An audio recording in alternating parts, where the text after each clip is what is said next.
بسم اللہ الرحمن الرحیم۔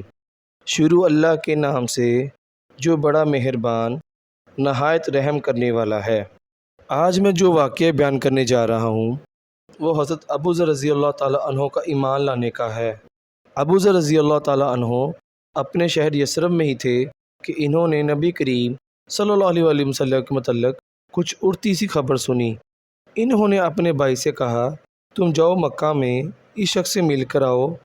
انیس ابو ذر رضی اللہ تعالیٰ عنہ کا بھائی ایک مشہور فصیح شاعر زبان آور تھا۔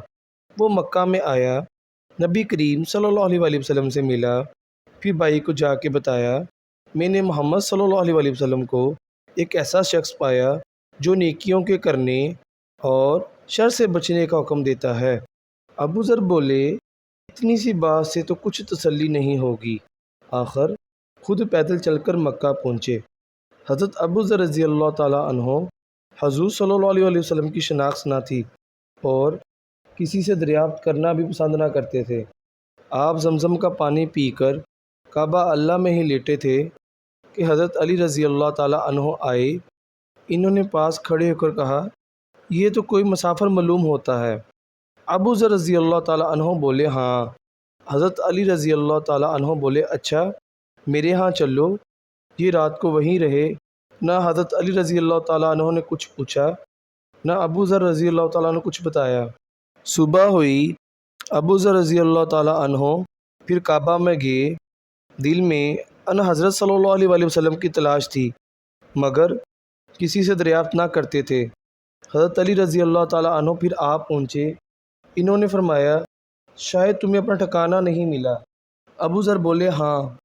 حضرت علی رضی اللہ تعالیٰ عنہ پھر ساتھ لے گئے۔ اب انہوں نے پوچھا، تم کون ہو اور کیوں یہاں آئے ہو؟ ابو ذر رضی اللہ تعالیٰ عنہ نے کہا، راز میں رکھو تو میں بتا دیتا ہوں۔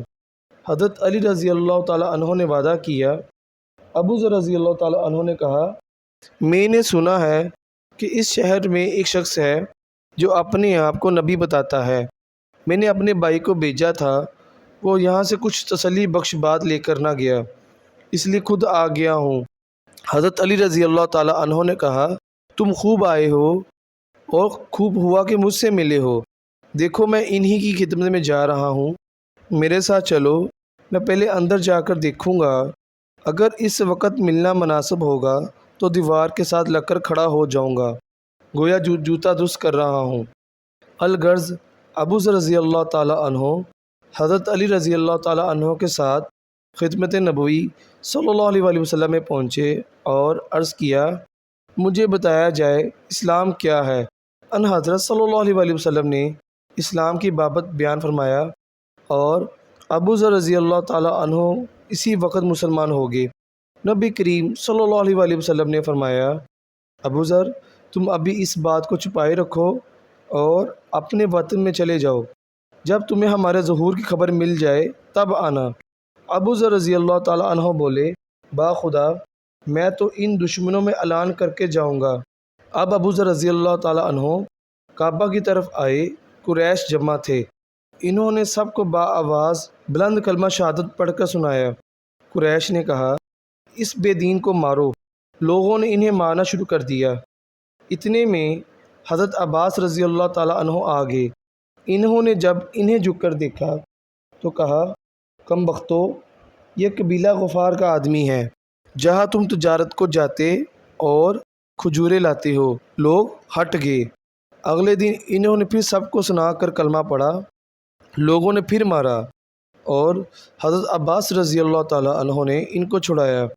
کچھ دن مکہ میں قیام کے بعد ان حضرت صلی اللہ علیہ وسلم نے ان کو ان کے گھر واپس ہونے کا حکم دیا اور فرمایا، ان قریب یثرب ہجرت کرنے والا ہوں، اس لیے بہتر ہے تم یہاں سے چلے جاؤ اور اپنی قوم کو جا کر اسلام کی تبلیغ شروع کرو، شاید اللہ ان کو ہدایت دے اور اس کے صلے میں تمہیں بھی اجر ملے۔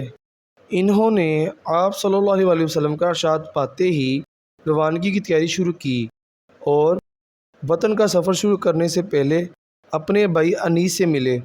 انہوں نے پوچھا، کیا کر کے آئے ہو؟ جواب دیا، میں دائرہ اسلام میں داخل ہو گیا ہوں۔ یہ سنتے ہی آپ رضی اللہ تعالیٰ عنہ کے بھائی نے بھی سلام قبول کیا۔ یہاں سے دونوں بھائی تیسرے بھائی انس کے پاس پہنچے، وہ بھی ان کی دعوت اسلام دینے پر مشرف با سلام ہوئے۔ اس کے بعد تینوں وطن واپس پہنچے اور دعوت حق میں اپنا وقت صرف کرنے لگے۔ اللہ تعالیٰ نے ان کو ہدایت دی اور سارا قبیلہ مسلمان ہو گیا۔ اللہ پاک ہم سب کو نیک کام کرنے کی توفیق عطا کرے اور باجماعت نماز ادا کرنے کی توفیق دے، آمین۔ یہ واقعہ اپنے اختتام کو پہنچا۔ اللہ حافظ۔